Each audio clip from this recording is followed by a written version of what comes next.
No serger? No problem. Let's talk about the Overcast foot for finishing raw edges on your garments.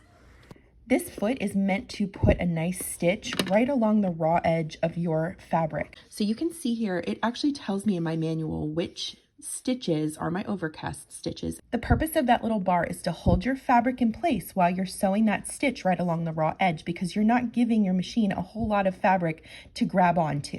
You can see without me having it on my machine, the little bar is going to hold the fabric in place, and this little wall right here is going to give you something to butt your fabric up against to make sure that it stays nice and straight. And make sure that you've selected the Overcast stitch on your machine. As you can see, I've selected this one right here. Before you start sewing, the most important thing you need to do is turn that hand wheel towards you and make sure that you are clearing the bar.